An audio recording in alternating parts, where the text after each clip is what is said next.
তোমরা দুনিয়ায় যাওয়ার পরে আল্লাহর বিধান মতে তোমরা তোমাদের জীবন পরিচালনা করেছো।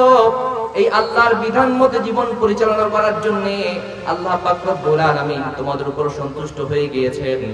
এই জন্য তোমাদেরকে এই মেহমানদের আয়োজন করতে বলেছেন।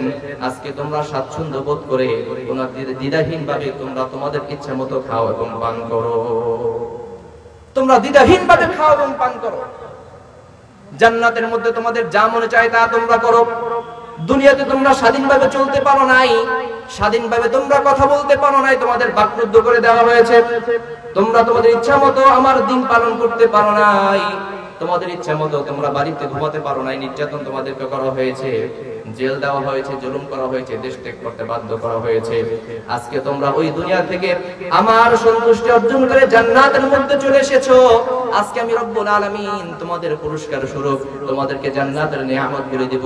তোমাদের যার যেমন মনে চায় তোমরা তেমন করে খাও এবং পান করো। রব্বুল আলামিন বললেন, ইন্নাকা যালিকা নাজজিল মুহসিনিন, আমি এমন করে আমার মুহসিন বান্দাদেরকে, সৎকর্মশীল বান্দাদেরকে প্রতিদান দিয়ে থাকি। সুবহানাল্লাহ।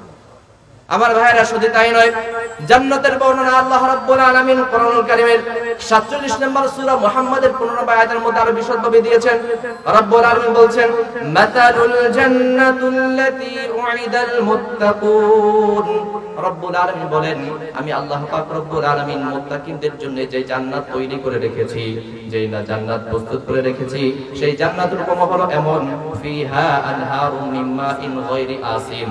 এই জান্নাতের মধ্যে আমি রব্বুল আলামিন আমার বান্দাদের জন্য সুশীতল পানির নহরের ব্যবস্থা করে রেখে দিয়েছি। সুবহানাল্লাহ। জান্নাতের মধ্যে ঈমানদার বান্দাদের জন্য, মুত্তাকিনদের জন্য সুশীতল পানির নহর থাকবে। বলেন সুবহানাল্লাহ। শুধু কি পানির নহর তাই নাকি? আল্লাহ পাক রব্বুল আলামিন বলছেন, ওয়া আনহারুম মিন লাবানিন লাম ইয়াতাগায়্যার তুআমুহু। জান্নাতের মধ্যে ঈমানদার মুত্তাকি বান্দাদের জন্য আল্লাহ পাক রব্বুল আলামিনের পক্ষ থেকে একটা দুধের নহর থাকবে, অনেকগুলো দুধের নহর থাকবে। যেই দুধের নহরের দুধগুলোর গন্ধ কখনো পরিবর্তন হবে না, স্বাদ পরিবর্তন হবে না, স্বাদ একই রকম থাকবে। সুবহানাল্লাহ। আমার ভাইয়েরা, দুনিয়ার মধ্যে আমরা যে পানি পান করি, আমরা দুধ পান করি, আমাদের পানিগুলো জমায় রাখলে এটা যদি প্রক্রিয়াজাত না করা হয়, কিছুক্ষণ থাকার পরে, ঘন্টার পর ঘন্টা থাকার পরে পানিটা নষ্ট হয়ে যায়। আমার দেশের, আমার এলাকার, আমার পৃথিবীর মধ্যে যে দুধ আমরা পান করি, এই দুধ দহন করার পরে যদি প্রক্রিয়াজাত না করা হয়, কয়েক ঘন্টা পরে, কয়েকদিন পরে দুধটা নষ্ট হয়ে যায়, গন্ধ বের হয়ে, আর সেটা পান করা যায় না। কিন্তু আল্লাহ পাক রব্বুল আলামিন জান্নাতের মধ্যে ঈমানদার মুত্তাকি বান্দাদের জন্য এমন পানির নহর রেখেছেন, এমন দুধের নহর রেখেছেন, যেই নহরের, যেই ঝর্ণার মধ্যে, যেই সাগরের মধ্যে, যেই নদীর মধ্যে পানিগুলো, যেই নদীর মধ্যে দুধগুলোর গন্ধ কখনো পরিবর্তন হবে না, স্বাদও কখনো পরিবর্তন হবে না। সুবহানাল্লাহ। শুধু তাই নয়, আল্লাহ পাক রব্বুল আলামিন বলছেন, ওয়া আনহারুম মিন খামরিল লাযযাতিল লিশশারিবিন। জান্নাতের মধ্যে আরো ঈমানদার বান্দাদের জন্য ফল চূর্ণ করা রসের নহর রয়েছে। ফল চূর্ণ করে রস বের করে সেই রস দিয়ে শরাব বানিয়ে আল্লাহ তাআলা জান্নাতীদের জন্য রেখেছেন। দুনিয়ার মধ্যে যারা মদ পান করে, শরাব পান করে, তারা মাতলামি করে পাগল হয়ে যায়, মাথার সেন্স ঠিক থাকে না। কিন্তু জান্নাতের মধ্যে যেই মদ আল্লাহ তাআলা আমাদেরকে পান করাবেন, যেই পানীয় পান করবেন, ফল চূর্ণ রস, ওইগুলো পান করলে পরে কারো মস্তিষ্ক বিকৃত হবে না, কারো কোনো সমস্যা হবে না, সে স্বাচ্ছন্দ্যে থাকতে পারবে। আল্লাহ পাক রব্বুল আলামিন করে বলছেন, ওয়া আনহারুম মিন আসালিন মুসাফফা। আর জান্নাতের মধ্যে জান্নাতীদের জন্য থাকবে মধুর নহর। কিসের নহর? মধুর নহর থাকবে। তাহলে আমার ভাইয়েরা, পানির নহর আছে, মধুর নহর আছে, শরাবের নহর আছে, দুধের নহর আছে, এত কিছু আছে জান্নাতের মধ্যে। আল্লাহ পাক রব্বুল আলামিন বলে দিয়েছেন, আর রয়েছে ওমাগফিরাতুম মিনাল্লাহ, আল্লাহ রাব্বুল আলামিনের পক্ষ থেকে বান্দাদের জন্য ক্ষমার ঘোষণা আছে। আমার ভাইরা, হাদিসের মধ্যে জান্নাতের অসংখ্য বর্ণনা রয়েছে।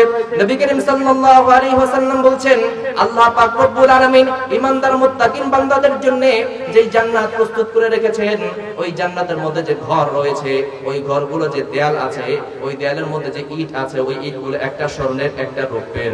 জান্নাতের একটা ইট যদি দুনিয়াতে 10 বার বিক্রি করা হয়, জান্নাতের একটা ইটের দামও কখনো হবে না।